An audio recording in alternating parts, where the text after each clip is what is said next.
am holy, this house is holy, and I'm not going to partake in those things. With the anointing, you can't play games. You can't. What's up, guys? I am so excited to start this very first episode of my YouTube channel.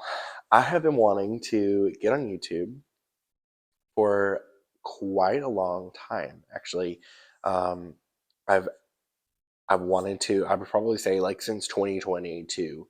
Um, I've wanted to start a YouTube channel and kind of get my story out there, get my voice out there, because I think it's super important to have a biblical voice on, the different things going on and all of the things. And um, between ministry and between starting a family and between all of those kind of things, it has not happened. And up until recently, I just haven't felt the Lord say push and go. I've heard like get ready, and here recently, I just felt like this push from the Lord saying yes, start it, go for it. And so I feel like there's just such a grace in this season to really start this YouTube channel. I'm excited, guys. But this first like whole episode, I just really wanted to kind of sit down with you guys and kind of talk about my story. I'm not one that I love to talk about myself very often.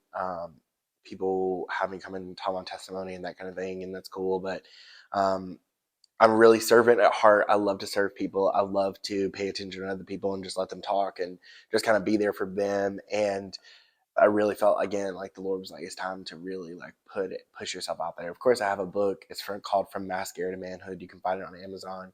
Um, but that was really the only time that I was like, I'm gonna put my story out there. And so now here we are. And this very first episode, I felt like it was super important to just kind of give you a basis of who I am, where I've been, and what's been going on, and now where I'm at today.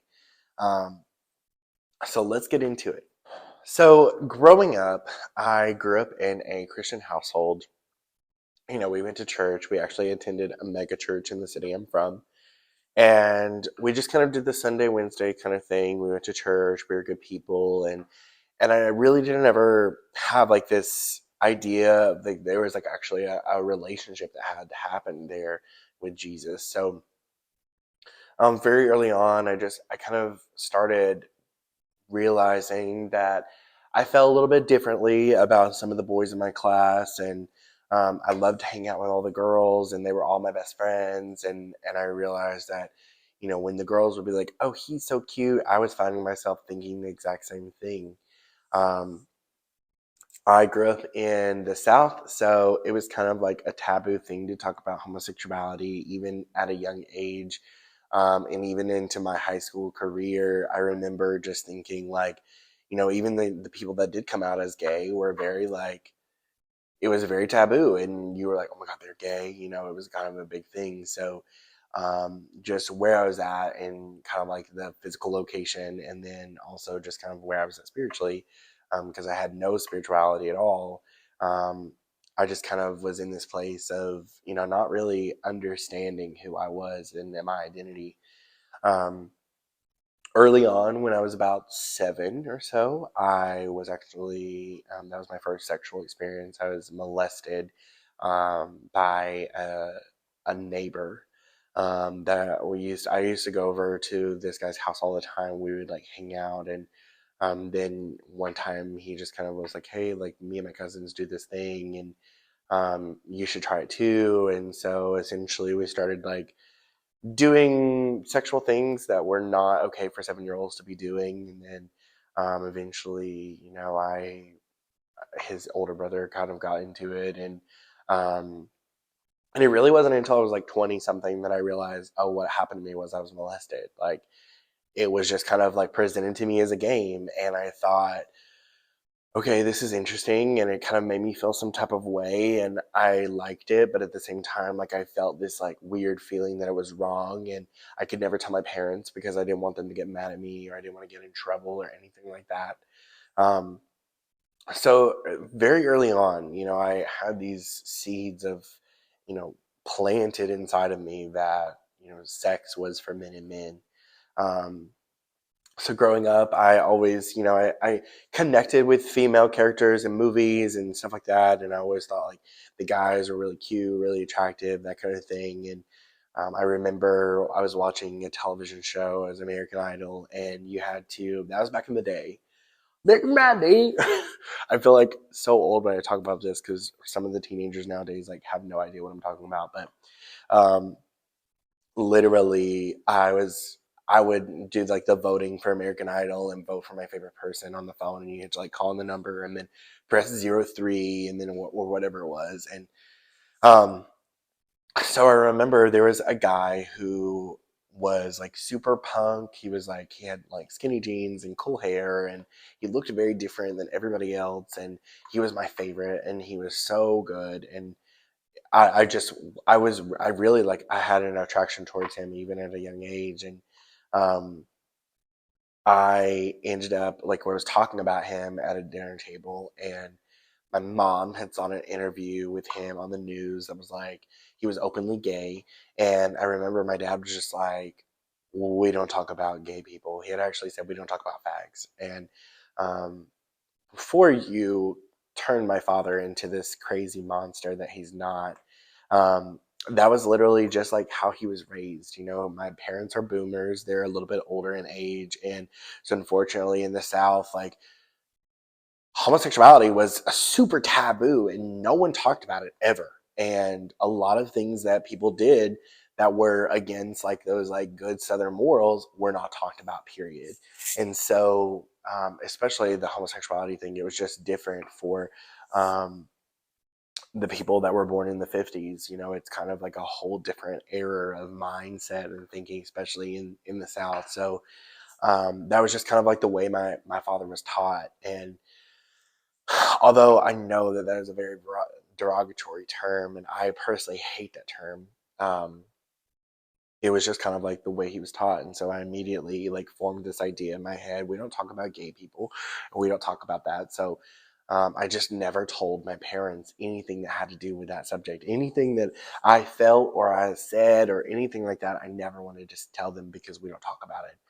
Um, so, like moving forward, I kind of like have feelings here and there for different people, but of course I never acted on it. I was very scared, and because of who my parents were in the community, I never wanted to embarrass them or anything like that.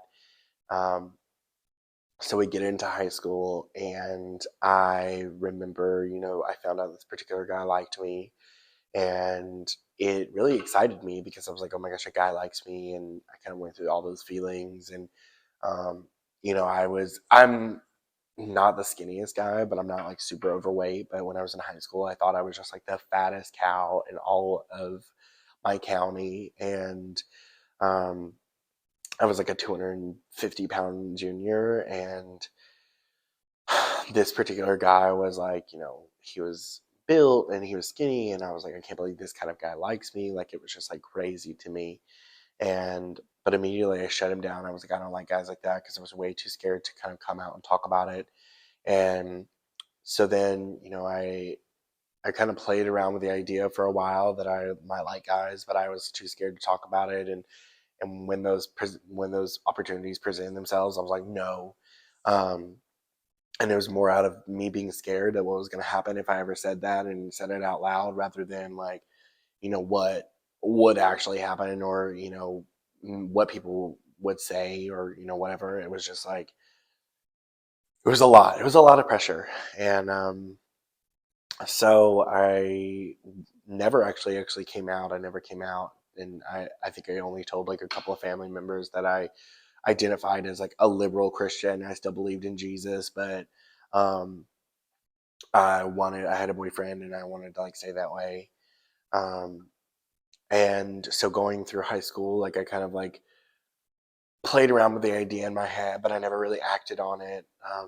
And then when I got out of high school and I kind of got into my own apartment, I got a job, I started doing my own thing, was when I really was kind of like, you know what, I can be my own person now. I can do what I want. And my senior year, I had just performed a production of Hairspray, and I played the mom. And everyone gave me so much praise because of that production. They were like, "Oh my God, that was the best production that we've ever seen. You were amazing. We thought they hired." I remember this. A couple of parents were like, "We thought they hired like a 40-year-old woman. Like you did amazing. Like you looked great." And like I just honestly got all this instant validation.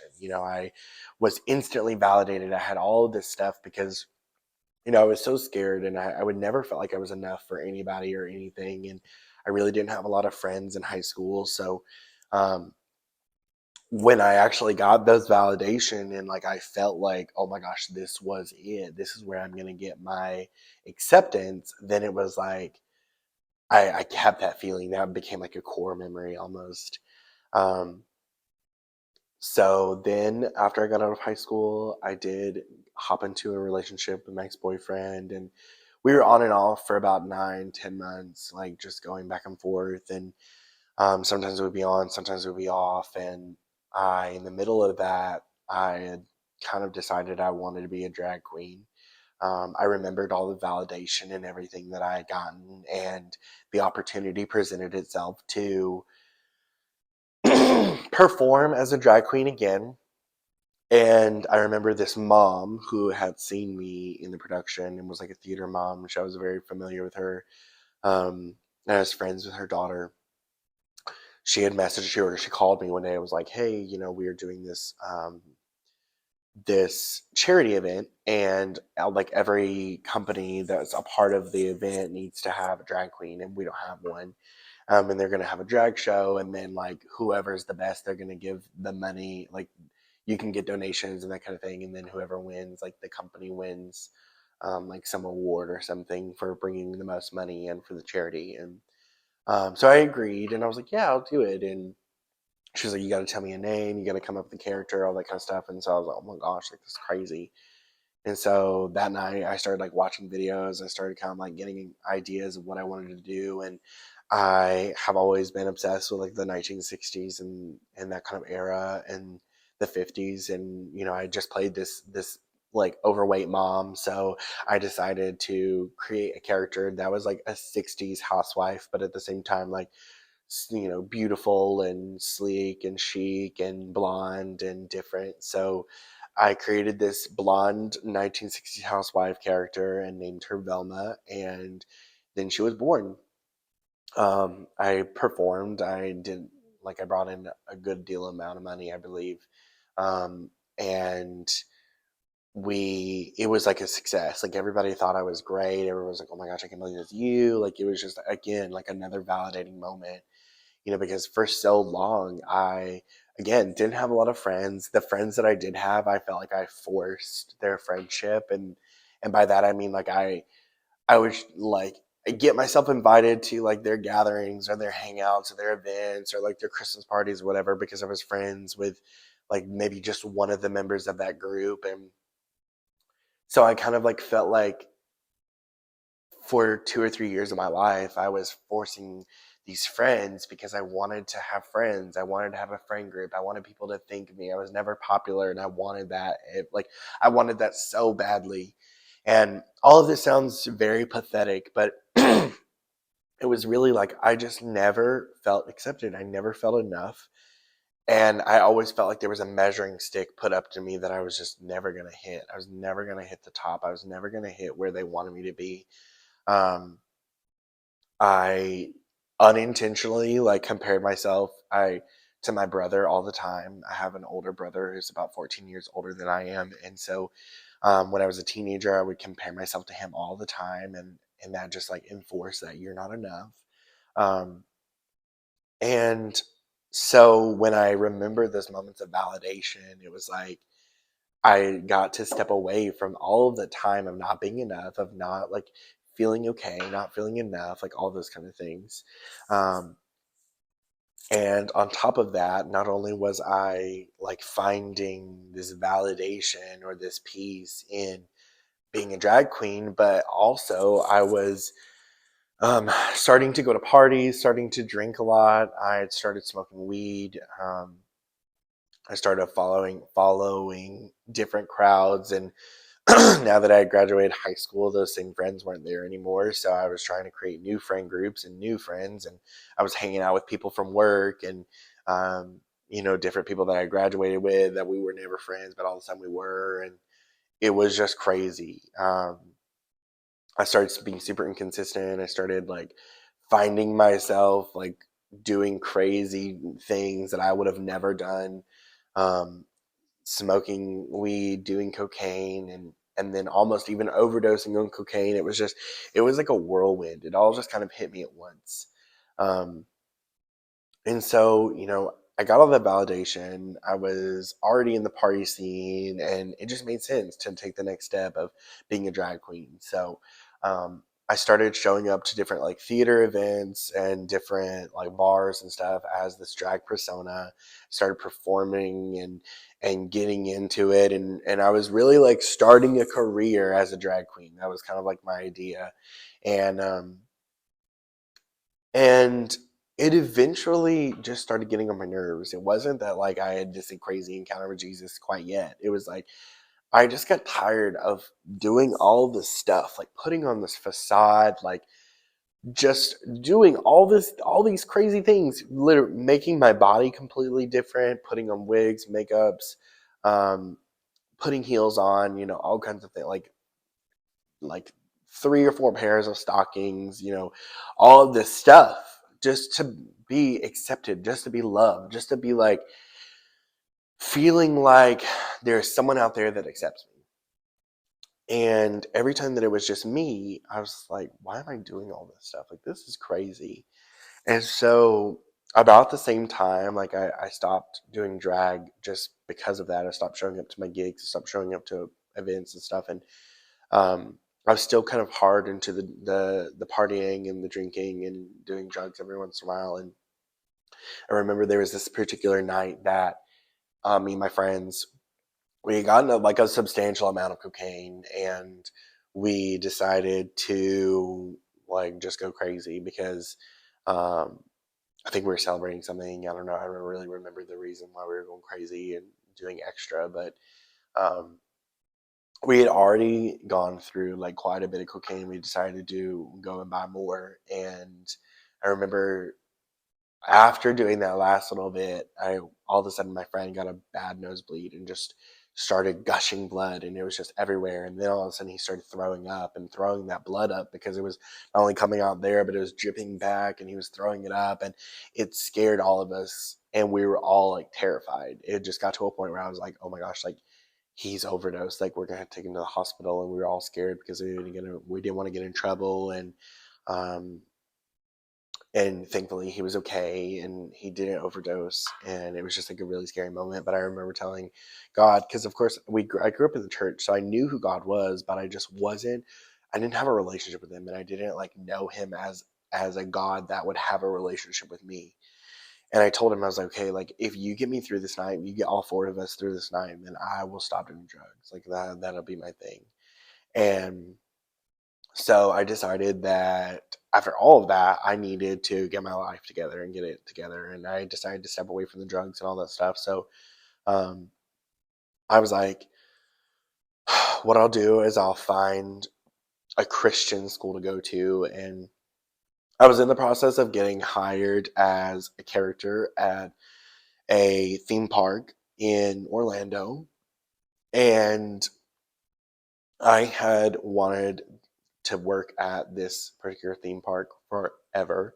It's Disney World, and I wanted to be a part of Disney World so bad. I grew up going all the time, and I wanted to be a character there. And so I was in the process of doing that, transitioning. I was looking at apartments and stuff like that in Orlando, and I was also looking for like Christian colleges or Christian based colleges to kind of get some sort of like ground, because I knew that God was ultimately the answer, but like I wanted I wanted a certain type of God. Like I didn't want God the way he is. I wanted my own version. And I knew what I wanted from God, and I wasn't really worried about what he wanted from me. And so I started looking at that, and my mom had suggested I go to this ministry school in Alabama called the Ramp. And I have a cousin that was there before me, like going through the process and going through ministry school. And she was like, "Well, why don't you go through a ministry school? Like, why don't you go to ministry school instead of going to Orlando? And then you can go to Orlando afterwards." And I was just like, because that's not my plan. Like, that's in bumfreak America. And um, she had no idea. My parents had no idea. Like, I'm sure they had like ideas, but mine. I left my parents in the dark about a lot of my lifestyle. You know, a lot of the things I did, a lot of the stuff, because again, like I didn't want to disappoint them. I didn't want to be the disappointing like son. You know, um, so after all is said and done, and I ended up telling my mom, she was like completely like mind blown that I had been through all this stuff, and a lot of my family was like, "What the crap?" Like, I'm just, you know, it was a whole thing because they only saw, you know, the part of me that I wanted them to see. I kept them in the dark. Um, so my mom was like suggesting me go to ministry school, and I was like, I'm not qualified to go to ministry school. Like, if you saw what I just did in the club the other day, like you would not be suggesting ministry school. So um, I ended up applying, and because she was like, if you hate it and you want to come back in November, because school started in August, she was like, I'll move you back, but um, if you don't, then you can stay. And I was like, all right, that's an agreement. So I applied, honestly not thinking I was going to get in, and I ended up getting accepted like 2 weeks before the school started. And so it was like game time. I had to get all of my stuff in, I had to get all my books, I had to get all the stuff. And I was just like, okay, like I can do this. And I decided to uh, I decided to move. I When I did the application, I honestly BS'd it. It was just like, oh yeah, I used to do drugs, I used to do this, I used to do that, blah blah blah. You know, I just kind of like gave it a little bit of like pizzazz so they would think like, oh, he's been through something, but I never said anything about homosexuality or anything like that. And So then I moved to Hamilton, Alabama. We went to orientation, and it was the day before orientation. And I wasn't expecting anything, honestly, out of this. I was just kind of like thinking, I'm going to a Bible school. I don't know. Like, it's just like this weird thing. And um, I showed up, and it was just like a Wednesday night service because we got in there earlier so I could connect with my cousin. And I was like, you know, why is every because we service was about to start and everybody started going to the altar, and I was like, why is everybody going to the altar? Like, I was so used to church, like standing in our seats and like worshiping and clapping and doing that kind of thing from your seat. So I was like, why is everybody going up to the front? Like, that's like, what are we doing? And my cousin was like, just come on, like, let's go. And so worship began, and it was like this pump song. Like, we were just going in, and all these people were like jumping and like go like clapping. And I remember seeing this one guy, he was going in. I was like, it's crazy. He is crazy. Like, where am I at? And so then I was just kind of like, you know what? I'm just gonna join in and like just be a part of the crowd, and that way I don't get judged for just standing here. So then I just started doing what everybody else was doing. But little did I know I was like actually participating in worship. And so then I started like feeling happy, like this joy, this like happiness just fell on me that I had never felt before. And I was like, what? Like, why am I so happy? Like, why does this make me so happy to worship? Like, this is weird. And then like right before a bridge, like in this really pumped song, the worship leader at the time was like, I just feel like the Lord right now is just saying to so many of you that have come for the school, like you got here early, and I feel this that your yes is literally setting you up for a destiny that you have never could have imagined. That it's like you've pulled back the curtain, and if you could just see what God had, just a little bit, just a glimpse of what God had for you, then you would be in awe of what your yes means by you standing in this room today, by you saying yes to the, to being a part of the ministry school, and just saying yes to Jesus in general. And I was just kind of like, I didn't really like mean anything to me at the time, and it wasn't until like a couple of years later that I went back and like rewatched that worship service that I realized she said that. And so she was like, when we go into this bridge, I just want you to give it everything you got. And we just gave it everything we got. And then we transitioned to a slow song. And I just remember it was like a I have to explain it like this because this is the only way to explain it. It was like a romantic movie. Like, it was like this moment where God just I just felt like Jesus came in the room.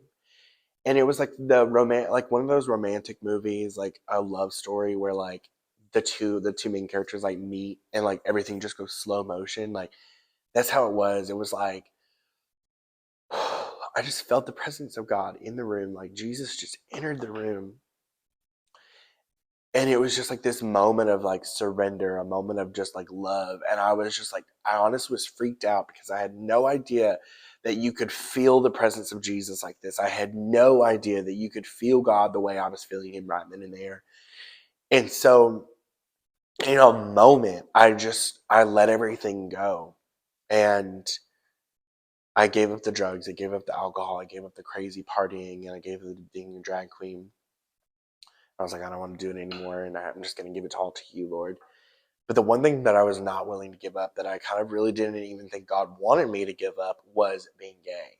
And so I took that back with me. I had this incredible encounter with the Lord. It was amazing. Like I felt like the heavens moved for me, but I still was walking away with this same sex attraction to guys. And I didn't really honestly think anything of it. I was like, this is who I am. Like I can be gay and Christian. I'm still gay, but now I'm just Christian. And so literally I gave up everything. And then what was crazy was I had actually had already given my yes, and I had said that I would do one last drag show at a theater for something.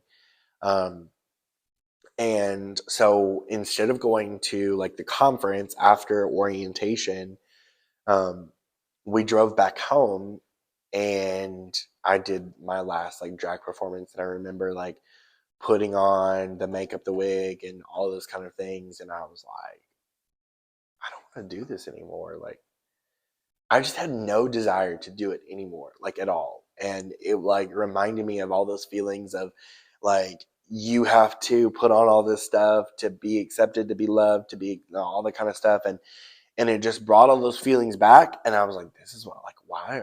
Like, I love Jesus and I don't want to do this anymore. And I couldn't explain it, but I knew that I didn't want to do it anymore. And so I did the show. I felt gross. And then I moved to Hamilton, Alabama to be a part of the Ramp School of Ministry. So fast forward that entire year, I was trying to prove that I could be gay and Christian, as many people go on that journey to try to prove you can be gay and Christian. I've been in arguments. I've talked to people. I try to stay away from arguments because honestly, like I'm not an argumentative person, and I don't want to argue with people. Like that's just like it's not going to go. We're not going to get anywhere. Um, and so I wanted to prove that I could be gay and Christian, as many people have tried to prove and go on that journey as well. And I I kind of knew who the Holy Spirit was because I was baptized in the Holy Spirit when I was about 13, 12 or 13. And so I could speak in tongues, but it had been a very long time since I had done it. And um, so I started doing that again, and I started like praying in tongues. And then the Holy Spirit began to show me different things about different people and my roommates and different things. And I was like, hey, the Holy Spirit told me you're struggling with porn, or you're struggling with this, or you're doing that. And I was like, getting things correct. Like I was hearing from the Lord, and I was like, see, like I still like guys, and I can be gay and prophesy. Like I can be Christian and I can do all that stuff. And so it really validated me. Like, I was able to do all this stuff. I could speak in tongues. Like, I could do all the stuff that the Christians were doing, but I was still gay. So I was like, y'all dumb. Yeah, I just proved y'all wrong. And one day I was in my prayer closet because I had begun to develop like a prayer life and a word life. And um, I was reading in Matthew one day, and then my cousin brought it up at a different conversation. And I was just kind of like, whoa, like it was like the Lord like reminding me and bringing the scripture up everywhere. The scripture in Matthew says that one day there will be a day where men will come to Jesus and say, Lord, Lord, we've prophesied in your name. We've cast out demons in your name. We've done all these things in your name for you and for your glory. And Jesus is going to say, get away from me, you workers of iniquity, because you never knew my name. You worked in my gifts, but you never knew me. And I just like, when I read that and I kept hearing it everywhere, like it just struck this fear of God, like this, it was just like this weird feeling, like, there's like weird feelings in the pit of your stomach. It just struck me so deep. And I was just like, oh my gosh, like maybe I've been doing this whole Christian thing without God. Maybe I've been doing this whole thing. I've been living the life. I've been going to church. I've been prophesying and praying in tongues, but I've been doing it without God. I've been doing it without understanding and knowing who Jesus was. And I remember I heard it a few times. Like it wasn't just that first time, but I kept hearing it. And I was like, oh my gosh, like, what am I doing? And then I remember I was serving at a conference and we did in December of my first year. And I remember the pastor, honestly, I can't remember what he was preaching about, but he mentioned homosexuality and it just struck me. And I was just in the middle of me serving and I just stopped and I was like, okay, Lord, like, if you want me to stop and you want me to do all this, I'll do it. But I'm going to I want to know that you're all you are, what everybody says you are. And if you're really cracked up to be all you are, then I want you to prove that to me. And so I'm going to follow you and I'm going to give up guys. I'm going to give up everything. But I want to know that you're real. And I want to know that, I really want this life. And so then I just like completely cut off all the guys. I stopped talking to my ex-boyfriend. And it got really rough. Like, honestly, the moment I chose Jesus was the moment it got rough for me.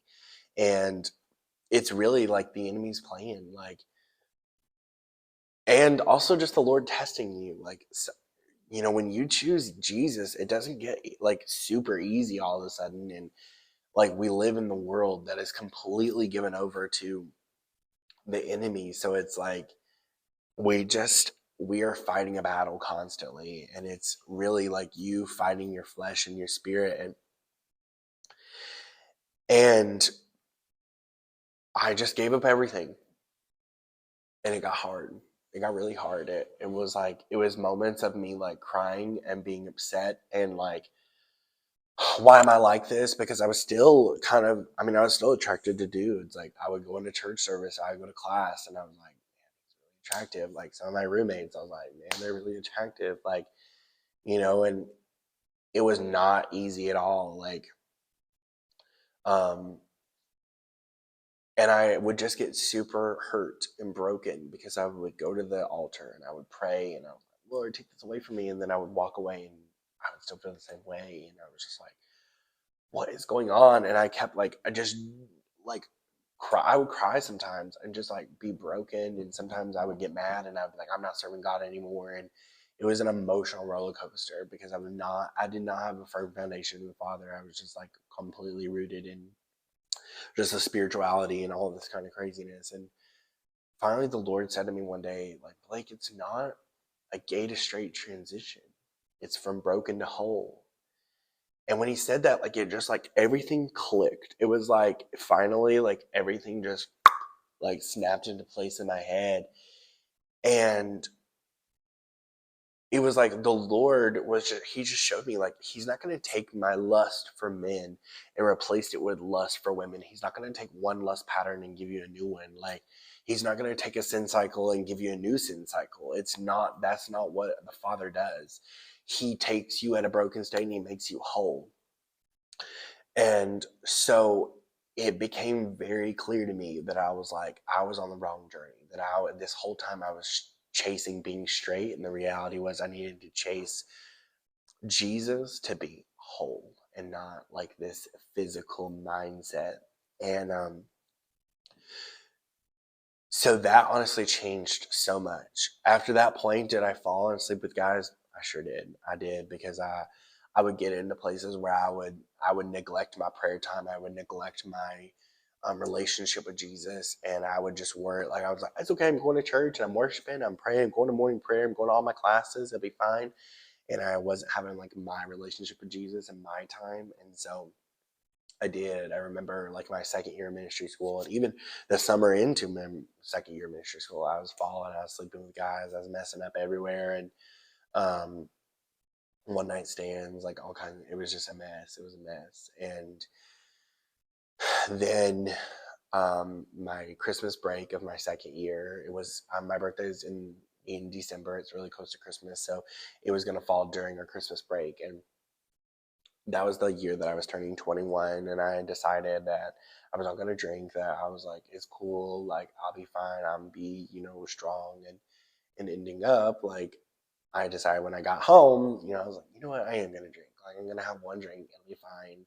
I'll just do it socially, that way I'm accountable, and then, like, we'll move on from that. 10 drinks later, I was not okay, and I blacked out drunk. I went home, and the next morning I was hungover. I felt like hell. And I remember, like, I'm gonna text my ex-boyfriend and I'm gonna see where he's at, what he's doing, if he wants to meet up. And so I texted him. I was like, hey, like, I just want to meet and talk, and just kind of, like, reconcile everything. I just want to kind of like leave everything with you on good terms and that kind of thing. And that was a bunch of BS. So, and so we met and we went on, like, we basically went on a date, and then we ended up sleeping together that night. And um, it was 1,000% my decision. I chose to do that. But the next morning, after I took him home, I went back and I laid in my bed, and I just, like, I felt like crap. Like, he left satisfied, and of course, like, physically, I guess I was satisfied, but I just was like, bro, like, I just disappointed God so bad. Like, I just disappointed the Father, and I suck. Like, I'm garbage. I'm trash. And I remember feeling the presence of the Lord enter the room, and he just hugged me. Like, I felt like the Lord was just hugging me and holding me like a son. Like, the Father was holding me like a son. And I ended up calling my best friend, who is now my wife. We had become best friends that year during my second year, and realized that we had the exact same testimony, that she was coming out of homosexuality too, that she used to be engaged to her um, partner, and she was actually a pastor's kid. And so we had gone through a lot of the same things. We had done drugs and drink, and homosexuality. It was like we were just a perfect match made in heaven as best friends. And I called her and I was like, so I slept with my ex. Dad was interested. And she was like, okay, me too. And I was like, oh my gosh. I was like, we need to get it together. And we had both kind of like made our own decision that we were going to quit ministry school and just like live our own lives. And then when we had this conversation, I was like, you know what? We need to go back. We need to get our crap together. Like, God has a purpose for us, and we need to get back in to ministry school. We got to go back. So we went back from Christmas break, and then, like, a few months later, I was just like really pushing. And a few months later, she was like, hey, I like you. And I was like, I like you. And so then we ended up dating. And the thing about that is that I told you, she was my best friend. She was my everything. Like, we shared everything with each other. Like, I told all the way down to what I'd done with guys, like what she had done with girls and guys, because she had slept with both. The things that she had done, the things I had done, the porn I used to watch, like all the crazy different, all that stuff. We shared it all. And I was just like, she knows. Like, she knows everything, but she still wants to date me. And she still thinks of me as like a possible, like, we might get married kind of thing. Like, I was just like, this is nuts, like. And I remember we were actually, it was right before we decided to date. We were in the car and we were on our way home because we worked like almost an hour away from where we actually lived. And we were on our way because we carpooled. We were going home. And I was like, hey, let's turn some worship music on and just like pray and see what the Lord's saying. And we were praying. And I remember taking a moment and I looked over at her and I was just like, man, I could do this with her forever. And then immediately I freaked out because I was like, oh my God, do I like a girl? Oh my goodness. And I really did. I was like, oh my gosh, I like a girl. Like, this is crazy. Is this what it feels like? I didn't even know that I could like a girl. Like, I had honestly gotten to a point in my head where I was like, I'm never going to marry a girl. Like, there's no way. After everything I've done with a guy, like, there's no way anyone's going to look at me and be like, yeah, I want to marry that.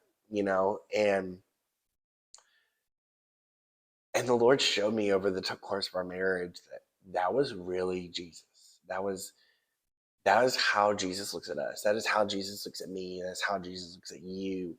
Is like all of the things you've done, even like the wrong stuff, all of the messy stuff, all the ugly stuff, all of the stuff, all of it. He looks at you and he's like, I don't care. I don't care. I love you. I'm obsessed with you. I want to be yours. I want you to be mine. And that was exactly what Anissa, my wife, was for me. Like, she was just like, I would like you. And it was like, and then we got engaged, and then it was like, I love you. And I was like, it took us a while to say that because I wanted to make sure. I was like, we're not, until we get engaged, like, I want to make sure that you're the one. I want to make sure, like, whoever I say I love you to is going to be my wife. Like, I'm not going to just throw that around. And she felt the same way. So then when that moment finally came and we both said, like, I love you, it was like, this is what I've been waiting on this whole time. The Lord has this for me. And so we ended up getting married and we moved to San Antonio, Texas, where we became youth pastors. And then we transitioned to associate pastors, which we are today. We're the admin and associate pastors of a church here in San Antonio. And we have a beautiful daughter, and she's almost 2. And we're expanding our family to still, hoping that we will have another one soon. And it's just been amazing. There's so much more that is part of my story, and I'll share those things throughout time and throughout different videos. But that's the basis. That's the basis. The Lord has done so much. He's taught me so many hard lessons, and He's done so many different things in my life. But some of these lessons are the most important things that I hold true to myself today, and I keep as a reminder because there's so many people out there that just go back or they'll fall, and there's so many reasons for those things, and a lot of people say that people get it's conversion therapy, or you were forced, or you're really hidden in your closet, or whatever it is. And the reality is like, I made this decision myself.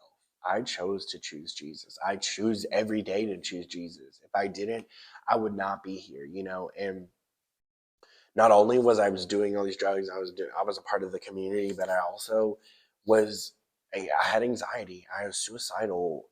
There's so many parts of my testimony I don't even talk about because um, it's just like there's so many levels. There's nothing I hide and nothing that I hold back, but there's some things I haven't talked about yet because it's just like there's a lot more to it, suicide attempts and wanting to, die, and anxiety and all those kind of things that come with it as well. I know there's tons of people out there that struggle with anxiety, struggle with the depression, struggle with suicidal thoughts, and that came with my homosexuality, with my drug use, with all my stuff. Like it was like partnered, it was like together, it wasn't separate. Um, And so I think that's the biggest lesson I learned is like all of these things I learned over the years. It wasn't just a season. It wasn't just a thing. It wasn't just like a phase I went through. It wasn't conversion therapy. It was like a real life change, a real life thing that God did in me and did in my wife. And we're just so honored and blessed to be a part of his kingdom and be a part of his plan and to see what he's going to do in this earth. But I hope you guys enjoyed that. I hope you guys got to know me a little bit more. Of course, as the videos come out, we'll get to know each other a lot more. If you ever have any questions, comments, or anything, please leave them in the comment section below because I want to be able to answer questions, do shorter videos where I'm just answering questions that you guys have about the community, about the transition, the lifestyle. And of course, you know, I get hate all the time, and that's cool. I don't really pay attention to it too much. But if you have questions or just like want to share your heart, leave it in the comments. I'm going to read them. I'm going to be there. And I'm super excited to go on this journey with you guys. So thanks for watching. Like, subscribe, share this video with your friends, family, Facebook, social media platforms, everywhere. And I will see you next time on my YouTube channel. Bye.